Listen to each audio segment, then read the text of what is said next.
नमस्कार साथियों, आप सभी का स्वागत है एजुकेशन लाइन में। दोस्तों, हम पढ़ रहे थे बीएसटीसी एग्ज़ाम 2022 के रिगार्डिंग राजस्थान के इम्पोर्टेंट फैक्ट। तो साथियों, यहाँ पे एक चैप्टर हमारा पूरा कंप्लीट हो चुका है जिसमें हमने प्राकृतिक संसाधनों से रिलेटेड है वो पूरे 100% कर लिए थे। यहाँ पे हमारा ये आपका 5th पार्ट है, ठीक है। अब यहाँ पे 5th पार्ट में हम दो वीडियो बनाएंगे जिसमें कि हम 30% इंक्लूड करेंगे जो कि हमारे कृषि से रिलेटेड होगा। यानी कि ये फर्स्ट वीडियो है कृषि का। इसके बाद कल एक और वीडियो आएगा जिसमें भी हम कृषि से रिलेटेड प्रश्नों को देखेंगे। और दोस्तों, मैं आपको बता दूं कि 100% जो मैं आपको बता रहा हूं उनमें से आपका प्रश्न पत्र बनेगा। ये आप देख लेना, जब आप एग्ज़ाम देंगे अगर आप पढ़ते हैं तो आपको पता लग जाएगा। बाकी आप क्वेश्चन देख ही पा रहे होंगे, जो मैं क्वेश्चन आपको करा रहा हूँ कितने इंपॉर्टेंट है या नहीं है ये आप खुद रियलाइज़ कर सकते हैं। तो चलिए दोस्तों, हम बात करते हैं अब प्रश्नों के बारे में। फर्स्ट क्वेश्चन देखिए, सागवान रोपण हेतु सबसे उपयुक्त जिले हैं वो कौन से हैं। मतलब सागवान के जो वृक्ष वगैरह है वो सबसे उपयुक्त है कहाँ पे लगाए जाते हैं। तो इसके लिए आपका आंसर हो जाएगा बांसवाड़ा और डूंगरपुर। यानी कि जो नीचे वाला इलाका है, दक्षिण क्षेत्र होता है हमारे राजस्थान का, वहाँ पे इसका रोपण वो किया जाता है। आगे देखिए, राजस्थान में भूरी क्रांति का संबंध है वो किससे है। तो राजस्थान में भूरी क्रांति के बारे में आपको बताना है। चार ऑप्शन आपके सामने है, भैंस दूध उत्पादन, खाद्यान्न, ऊन या बकरी के बालों का। तो यहाँ पे दोस्तों आपका सेकंड ऑप्शन है 2 नंबर का क्वेश्चन है उसमें आपका सेकंड ऑप्शन सही हो जाएगा। आगे देखिए, सेवण घास किस जिले में विस्तृत रूप से उगती है। तो चार ऑप्शन आपके सामने, बाड़मेर, जोधपुर, जैसलमेर और सीकर। तो सेवण घास है दोस्तों वो सबसे ज़्यादा उपयुक्त कहाँ पे मिलती है, आपकी जैसलमेर में, ठीक है। ये पर्सन दोस्तों आपने कई बार देख चुका होगा अगर आपने कई एग्ज़ाम दिए हैं राजस्थान वगैरह की। तो साथ ही मैं आपको गारंटी बस इतनी ले सकता हूँ कि एकदम यहीं से आएंगे। बाकी आपको विश्वास करने पे है, आप करते हो या नहीं करते हैं। आगे देखिए, यहाँ पे 4 नंबर का क्वेश्चन है, राजस्थान में 56 अकाल के नाम से आतंकित करने वाला विनाशकारी अकाल किस विक्रम संवत में पड़ा था। बहुत बार एग्जाम में आ चुका है, ऐसे कैसे उठते हैं, क्वेश्चन की लैंग्वेज भी सेम रहती है आपकी। तो यहाँ पे 4 नंबर में आपका आंसर हो जाएगा 4, विक्रम संवत 1956, ठीक है। ये आपको 1956 या 56 अकाल 1956 आपको रखना है, बस विक्रम संवत आपको देखना है, ठीक है। चलिए आगे देखते हैं। इसके बाद देखिए, यहाँ पे 5 नंबर का क्वेश्चन है, फसल के उत्पादन को एकत्र करके उसे तौलकर अथवा अनाज से दो भागों में बांट दिया जाता है जिसमें एक भाग राज्य का होता है और दूसरा लगान की। ये पद्धति क्या कहलाती है। तो यहाँ पे जो अनाज को बांट दिया जाता है तो ये पद्धति क्या है, जिसको हम दो भागों में बांट दिया जाता है, लाटा बांट, भूमिकर, लगान या लाग बाग। तो 5 नंबर में आपका ऑप्शन नंबर ए ही सही आंसर है, लाटा बांट। बांट का मतलब आप समझ पा रहे होंगे, बांट देना, ठीक है।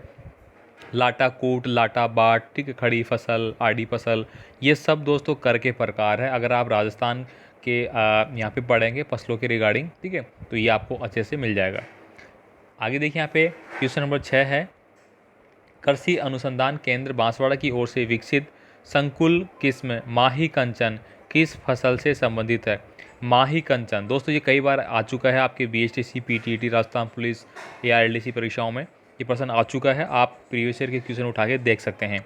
और साथ ही साथ मेरे पास कमेंट भी आया था एक कैंडिडेट का, साक्षी नाम की, तो उन्होंने कहा था कि हमें प्रीवियस ईयर के क्वेश्चन बताइए। तो मैं आपको प्रीवियस ईयर के जो पेपर है वो भी सोल्व कराऊंगा, लेकिन पहले जो हमारी ये सीरीज़ चल रही है पूरी 1000 प्रश्नों की, वो हम सोल्व करेंगे यहाँ पे सबसे पहले, क्योंकि ये सबसे ज़्यादा इंपॉर्टेंट है। प्रीवियस ईयर के क्वेश्चन मान लीजिए कि आपके 10 रिपीट होते हैं, 5 रिपीट होते हैं, लेकिन यहाँ तो लगभग पूरे के पूरे मैं आपको बताने जा रहा हूँ, ठीक है। अब थोड़ा सा धैर्य बनाए रखिए, मैं आपको स्टेप बाय स्टेप बता रहा हूँ। तो यहाँ पे 6 नंबर में आपका क्वेश्चन है दोस्तों, इसका आंसर हो जाएगा 2 नंबर का, मक्का। माही कंचन किसकी है, मक्का की है। इसके बाद देखिए, नाबार्ड का क्वेश्चन है जो बड़ी बड़ी परीक्षाओं में पूछा जाता है, इसकी स्थापना कब की गई थी। तो 12 जुलाई 1980 या फिर 12 जुलाई 1982, इन दोनों में कन्फ्यूजन होता है छात्रों को। तो 7 नंबर में आपका ऑप्शन नंबर सी होगा, 12 जुलाई 1922 को इसकी क्या हुई थी, स्थापना की गई थी, ठीक है। इसका मुख्यालय कहाँ पे है, इसका मुख्यालय मुंबई में है, ठीक है। और जयपुर की अगर बात करें राजस्थान में, तो राजस्थान में जयपुर में है। अगर आप जगतपुरा इलाका देखा होगा आपने, उस साइड में है ये। चलिए आगे देखते हैं, हरित क्रांति को किस वर्ष से अपनाया गया था। हरित क्रांति जो लागू की गई थी, हमने इसके बारे में पढ़ा भी है क्या, कि स्वामी MS स्वामीनाथन थे इनके, ठीक है। तो कब से ये अपनाई गई थी। तो 8 नंबर में आपका आंसर हो जाएगा ऑप्शन नंबर 4, 1968 में, ठीक है, 1968 में। आगे देखिए, राजस्थान में काश्तकारी अधिनियम लागू हुआ था। तो राजस्थान में काश्तकारी अधिनियम है वो कब लागू हुआ था। 4 ऑप्शन आपके सामने हैं, तो 9 नंबर में आपका ऑप्शन नंबर ए सही हो जाएगा, 15 अक्टूबर 1955 से। आगे देखिए, राजस्थान में जमींदारी व विस्वेदारी उन्मूलन अधिनियम कब पास किया गया था? तो 10 नंबर में आप भरेंगे साथियों 2 नंबर का ऑप्शन, यहाँ पे 1 नवंबर 1959 में। आगे देखिए, राजस्थान में भूमि सुधार एवं जागीर पुनर्ग्रहण अधिनियम कब पास किया गया था? यानी कि भूमि सुधार से रिलेटेड हो गए। तो 11 नंबर में आप भरेंगे ऑप्शन नंबर 3 हो जाएगा यहाँ पे 1952। आगे देखिए, यहाँ पे राजस्थान में खड़ीन कृषि कहाँ की पाई जाती है? देखिए, खड़ीन कृषि के बारे में अगर 2018 का आप पेपर देखेंगे राजस्थान पुलिस का, ऐसे कैसे क्वेश्चन है उसमें, ठीक है। तो ये सारे पर्सन दोस्तों इंपॉर्टेंट है। मैं बार बार बोलूँ चाहे एक बार बोलूँ, बात एक ही है, बस आपको रियलाइज़ करना है कि वाकई में है या नहीं है। कमेंट आप करते नहीं हैं, कमेंट कीजिए आप प्लीज़। पाली में, जोधपुर में, कोटा में या फिर बाड़मेर में? तो 12 नंबर का क्वेश्चन का आंसर जाएगा आपका ऑप्शन नंबर डी, बाड़मेर में। खड़ीन कृषि बाड़मेर। सरसों के उत्पादन की दृष्टि से राज्य का देश में कौन सा स्थान है? तो सरसों के मामले में अगर बात की जाए तो राजस्थान का कौन सा स्थान है? तो राजस्थान का आपका कौन सा स्थान है? तीसरा स्थान है, ठीक है। एक मिनट गलत हो गया, पहला स्थान है, सॉरी, पहला स्थान है सरसों के उत्पादन में। कहीं पे भी आपको पूछा जाए आपके जैसे सरसों दे दे, बाजरा दे दे, तो सरसों पहले नंबर में आएगी। विश्व की सहायता से कृषि विस्तार प्रणाली अपनाने वाला देश का प्रथम राज्य कौन सा है? तो 14 नंबर में ऑप्शन नंबर 2 हो जाएगा आपका राजस्थान। खरीफ की फसल को क्या कहते हैं? तो खरीफ की फसल को क्या बोलेंगे यहाँ पे? देखिए, ऊनो, बेजड़, सावणु या ज्ञात नहीं। तो 15 नंबर में आपका ऑप्शन नंबर सी हो जाएगा, सावणु। खरीफ की फसल को सावणु कहते हैं। रबी की फसल को क्या कहते हैं? अब रबी की फसल बताए, तो रबी की फसल को हम क्या बोलेंगे? 16 नंबर में आपका आंसर हो जाएगा डी, उनालू। क्या बोलेंगे? उनालू, ठीक है। इसके बाद देखिए 17 नंबर इधर है हमारा, ये रहा। राज्य का कौन सा जिला गन्ने के उत्पादन तथा क्षेत्रफल की दृष्टि से प्रथम स्थान रखता है? यानी कि गन्ना वहाँ पे सबसे ज़्यादा है, तो राज्य राजस्थान में कौन सा है ऐसा? तो 17 नंबर में आपका ऑप्शन नंबर ए हो जाएगा, बूंदी, ठीक है। बूंदी से रिलेटेड देखिए 3-4 पर्सन आ चुके हैं, जो कृषि में भी है और प्राकृतिक संसाधनों में भी थे, साथ ही साथ जो आपके सभ्यताएँ आएंगी उसमें भी आएगा, सब में आएगा ये। यहाँ पे देखिए, फल उत्पादन की दृष्टि से राज्य का प्रमुख जिला कौन सा है? यानी कि फलों की उत्पादन सबसे ज़्यादा वहाँ पे होता है। तो 18 नंबर में आप भरेंगे 2 नंबर, गंगानगर। गंगानगर में सबसे ज़्यादा होता है, जैसे किन्नू, माल्टा वगैरह, चीकू वगैरह, ये कहाँ पे है? आपके गंगानगर में। इसके बाद देखिए, यहाँ पे कथन के बारे में बात की गई है। राजस्थान के पश्चिमी मरुस्थलीय जिलों में आजकल भरपूर खाद्यान्न फसलें उत्पन्न होती है। तो इसके आधार पर हम बात करेंगे, इंदिरा गांधी नहर जैसे जैसलमेर और बाड़मेर जिलों में सिंचाई सुविधाएँ प्रदान कर दी है, उपयोग के लिए आपको बताना है। 19 नंबर में आप भरेंगे 3 नंबर का ऑप्शन। यहाँ पे कथन सही है और कारण भी सही दिया गया है। राष्ट्रीय सरसों अनुसंधान केंद्र कहाँ पे है? ये तो बहुत ही बार आ चुका है, आपका ऐसे कैसे परीक्षाओं में आ चुका है। तो 20 नंबर में आप भरेंगे क्या? 3 नंबर का ऑप्शन, सेवर, ठीक है, ये सेवर। आगे देखिए, यहाँ पे राजस्थान का वह जिला जो अब इसबगोल, जीरा, टमाटर की उपज के लिए प्रसिद्ध है। ये पर्सन भी ऐसे कैसे उठ के आता है साथियों, इसबगोल के बारे में, जीरा, टमाटर सब के बारे में पूछा जाता है आपको। तो 21 नंबर में आप भरेंगे ऑप्शन नंबर 3, जालोर। कहाँ पे है? जालोर। इसबगोल का नाम आते ही आपको जालोर में जाना है, ठीक है। राज्य में सर्वाधिक क्षेत्र पर बोई जाने वाली जो फसल है वह कौन सी है? यानी कि अगर राजस्थान में सबसे ज़्यादा मात्रा में फसल बोई जाती है तो किस प्रकार की फसल है? तो 22 नंबर में आप भरेंगे ऑप्शन नंबर डी, बाजरा। कौन सी? बाजरा सबसे ज़्यादा बोई जाती है, क्योंकि इसको पानी की आवश्यकताएं कम होती है, थोड़ा सा बरसात हो गई तो बस उगने लग जाती है, ठीक है। आगे देखिए, यहाँ पे 23 नंबर का क्वेश्चन देखेंगे आप। यहाँ पे राज्य में खरीफ की अनाजों के अंतर्गत सबसे अधिक क्षेत्र पर बोई जाने वाली फसल कौन सी है? खरीफ की खेती जो करते हैं उसमें सबसे ज़्यादा क्या बोया जाता है? तो 23 नंबर में एक आ जाएगा, खरीफ बाजरे के अंतर्गत आता है, तो बाजरा हो जाएगा आपका। आगे देखिए, राज्य में बाजरा का प्रमुख उत्पादन क्षेत्र कौन सा है?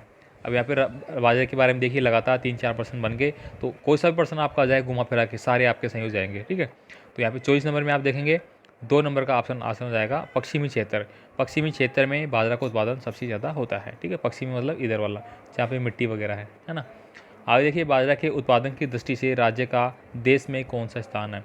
सरसों के आधार पे देखा तो पहला है, और बाजरे के आधार पे हमें बताना है, तो ये हो जाएगा हमारा 3 नंबर का ऑप्शन, मतलब दूसरा। बाजरे में दूसरे नंबर पे हैं। राज्य में रबी खाद्यान्नों के अंतर्गत सबसे अधिक क्षेत्र पर बोई जाने वाली फसल कौन सी है? अभी हमने खरीफ के में देखा बाजरा, तो रबी के में हमें बताना है सबसे ज़्यादा क्या बोया जाता है। तो 26 नंबर में क्या हो जाएगा? ऑब्वियसली बात है, गेहूँ। फिर इसके बाद जो चना, ये सब किस में आते हैं? खरीफ में आते हैं। चलिए आगे देखते हैं अपन। 27 नंबर का क्वेश्चन है, राज्य में चावल के प्रति हेक्टेयर उपज सबसे अधिक है वो किस ज़िले में होता है? चावल की बात की गई यहाँ पे, ठीक है। चावल की सबसे ज़्यादा उपज है वो कहाँ पे होती है? तो 27 नंबर में आप आंसर करेंगे हनुमानगढ़ ज़िले में, ठीक है। अन्न का कटोरा किसे बोलते हैं, ये आप कमेंट करके बताएंगे मुझे। राज्य में खरीफ दालों का सबसे अधिक उत्पादन है वो किस ज़िले में होता है? खरीफ के बारे में बात की गई। खरीफ का जो दालों का उत्पादन है, क्योंकि खरीफ की फसल में दालें ज़्यादातर आती है, तो कहाँ पे होता है? तो 28 नंबर में आप बनेंगे यहाँ पे ऑप्शन नंबर 2, नागौर में, ठीक है। कहाँ पे? नागौर में। 29 नंबर देखिए यहाँ पे, राज्य में दलहनी फसलों के अंतर्गत सबसे अधिक क्षेत्र पर बोई जाने वाली फसल कौन सी है? तो 29 नंबर में आप ऑप्शन नंबर 3 भरेंगे यहाँ पे चना। और आज का वीडियो का लास्ट क्वेश्चन हो जाएगा यहाँ पे 30 नंबर का, राज्य में खरीफ तिलहनों के अंतर्गत सबसे अधिक क्षेत्र पर बोया जाता है, तो ये क्या आएगा आपका तिलहन के रूप में? तो तिलहन के रूप में सोयाबीन है वो सबसे ज़्यादा बोया जाता है। 30 नंबर में ऑप्शन नंबर डी आपका सही आंसर है। आप देख सकते हैं यहाँ पे पूरे 60 क्वेश्चन है मेरे पास, ये देखिए, ये पूरा मैं बताता हूँ। ये देखिए 60 क्वेश्चन है, 30 हमने कर लिए हैं, 30 हम कल अगली वीडियो में देखने वाले हैं। तो आई होप दोस्तों आपको पूरा मैं जो समझा रहा हूँ अच्छे से समझ में आ रहा होगा। सारे इंपॉर्टेंट पर्सन है, बस आप इनको रिवाइज करते जाइए। आप अगर वीडियो 2-3 बार देखते हैं तो आपको मतलब आराम से याद हो जाएंगे, ठीक है। कोई दिक्कत नहीं है, ऐसे इतना हार्ड भी नहीं है सारा, ठीक है। तो चलिए दोस्तों, मिलेंगे फिर अगले वीडियो में अगले 30 प्रश्नों के साथ जो कि कृषि के होंगे। और बाकी आपका कोई भी कमेंट आप कमेंट कर सकते हैं। धन्यवाद।